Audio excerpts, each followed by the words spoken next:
Hey all, Ron here from Military Images Magazine with a new episode of Life on the Civil War Research Trail. Today I want to take you back to May 14th, 1863, to Jackson, state capital of Mississippi. The Vicksburg Campaign is well underway. 2 days earlier, Major General Ulysses S. Grant's army won a victory at Raymond, Mississippi. Grant determined to move on to Jackson and hopefully bag Joe Johnston's army. Victory here would further isolate the Confederate defenders of Vicksburg, which of course was Grant's ultimate goal to pretty much capture the entire Mississippi River. Meanwhile, Johnston gets word of Grant's impending move and makes a determination, a fateful determination, that he cannot hold Jackson. So Johnston begins to withdraw his troops from the city, leaving a rear guard just outside of town to cover the rather hasty exit of the army. Grant, of course, is losing no time. He's dispatched 2 corps under Generals William T. Sherman and James McPherson to take Jackson, and hopefully take on Johnston. But of course, that's not exactly going to happen. He's going to attack and take on the rear guard of Johnston's army. One of the Confederates in Johnston's rear guard is pictured here. He's Private Isaac Herman. Life dates 1838 to 1917. He's an immigrant from France who settled in Georgia before the war began. After it did begin, he joins the army and eventually winds up in Battery L of the Georgia Light Artillery. Herman writes a vivid and graphic account of his role and the role of his artillery battery at the Battle of Jackson. This writing is published in 1911 as part of Herman's memoir of a Confederate veteran, 1861 to 1865. I want to read a section to you, but before I do that, you should know that he injured a toe the night before the battle. In the darkness of night, he stumbled on a root, a big jagged root that tore into his boot and messed up his toe. He got treatment by a surgeon, and though the injury slowed him down, it did not prevent him from reporting for duty in time for the fight. So let me get into this passage, but one more note before I start reading is that I've revised it ever so slightly to include the first names and middle names or initials, so that you guys out there who are listening to this, you might recognize a name, might recognize it as an ancestor, and you might have a photograph that you want to share with me. So without further ado, here we go. This is Isaac Herman's account of the Battle of Jackson. I made for the front and reported to Captain Evan P. Howell for duty while he was in line of battle on the extreme left. He said his detachment was complete to report to the next commander. Having only 4 pieces of artillery in action, 2 under charge of Lieutenant William G. Robson not having yet arrived, they were placed along the front about 200 yards apart. All had full working force. I retraced my steps and so reported to Captain Howell, saying, "Well, Captain, there being no use for me here, I shall go to the rear to protect myself and watch the progress of the fight. Should there be any casualties in the company, I'll take their place. No use for me to be here unless I can be of some service."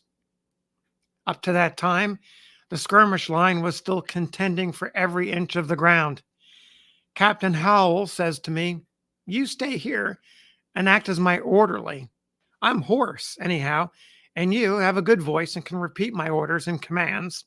So I was installed by the side of the captain.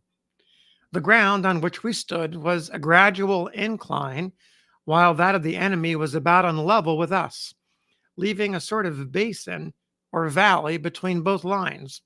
It was a novel sight to see our skirmishers contending every inch of the ground before an overwhelming force, to see them load and fire, gradually falling back, facing the advancing foe, when suddenly the enemy emerged from the woods where they were concealed and advanced in platoon form, sending their deadly missiles into our thin skirmishers' ranks. I said, "This is more than our men can stand. Let me throw a shell over their heads into their ranks." He, the captain, answered, "Do so, but don't shoot our men." "No danger," said I. I depressed the bridge of my piece, raising the muzzle about 4 fingers, then pulled the lanyard.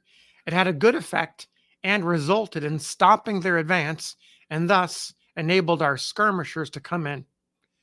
My fire also gave them our position and distance.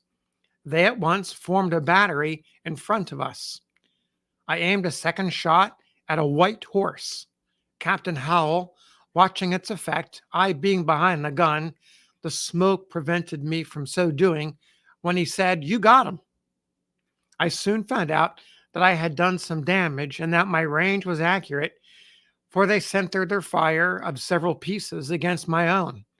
One of their shots passed over my gun and knocked off its sight, passed between the detachment, striking the caisson lid in the rear and staving it in, and thus preventing us for a few minutes in replying. We had to break it open with hand spikes to get ammunition.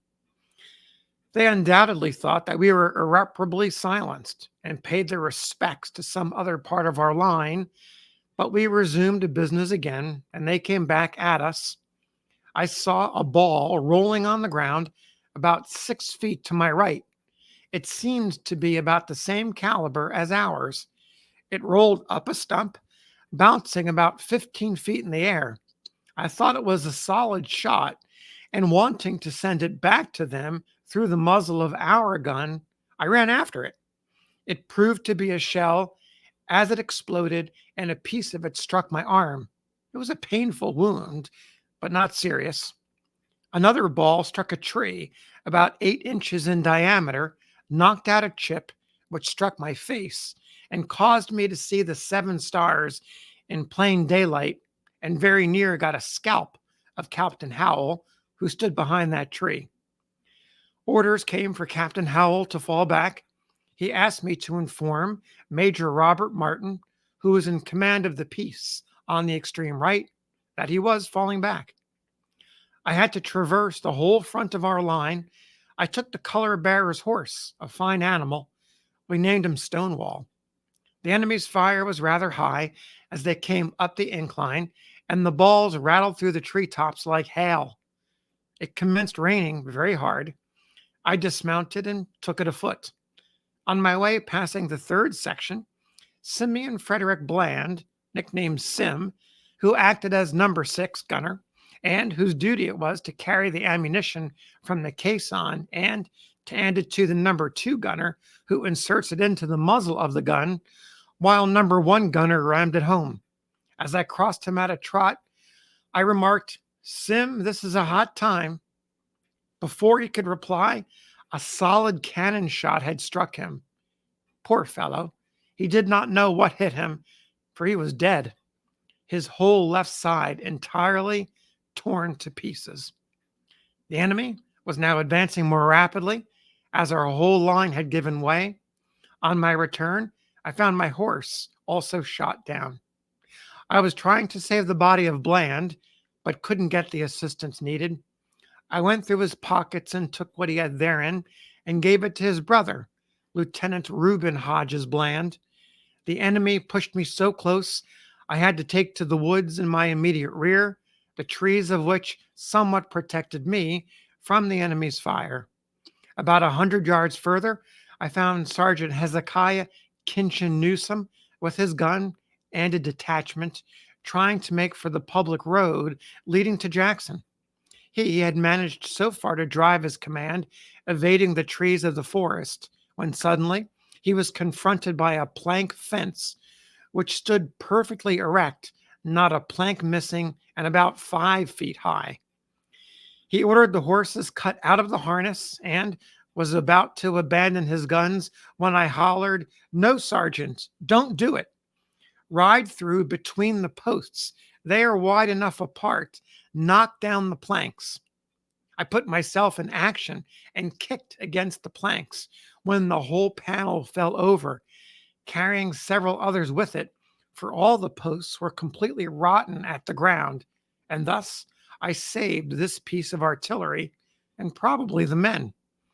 We reached the road and marched in column. It was raining hard, and every man was soaked to the skin. The column halted, having fallen back about half a mile, firing as they went, when again we formed a line of battle. I was very tired and sat down by the roadside. When called again into action, I found that I could not use my arm and that the leaders of my leg had contracted at my groins. The enemy had outflanked us, and the men lifted me to a caisson. The horses stalled. The road being very muddy, the men had to assist at the wheel to pull the carriages out of the mud by using all their efforts. So I had to get down, for I felt that after all that, the gun would have to be abandoned, and I did not care to be taken prisoner. But General Joseph E. Johnston made a stand a little further on until the Yankees outflanked him again. Major Martin happened to be just passing me on his horse. I begged him to take me behind him as I could not walk. He answered, "It is impossible. We're going to make another stand. Get in the ambulance." When the ambulance came in sight, it was full to overflow with wounded and dying. The major again rode up. I said, "Major Martin, can't you get me out of my difficulty?" He replied, "Herman, do the best you can to take care of yourself.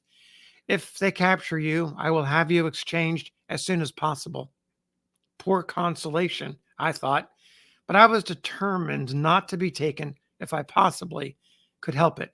So I started towards Jackson, taking the edge of the woods, first on account of the mud, then as somewhat of a protection from bullets. My locomotion was slow.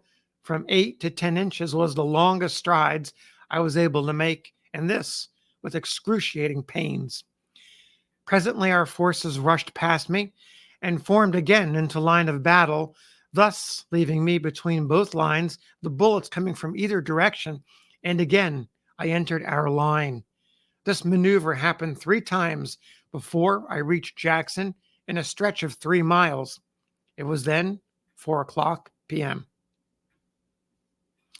Ultimately, the day was lost, and there's Isaac Herman's account of what happened that day, part of the rear guard, trying to do his best to be part of that rear guard so that General Joe Johnston's forces could properly evacuate the town. So thanks for listening. We'll see you on the next episode of Life on the Civil War Research Trail.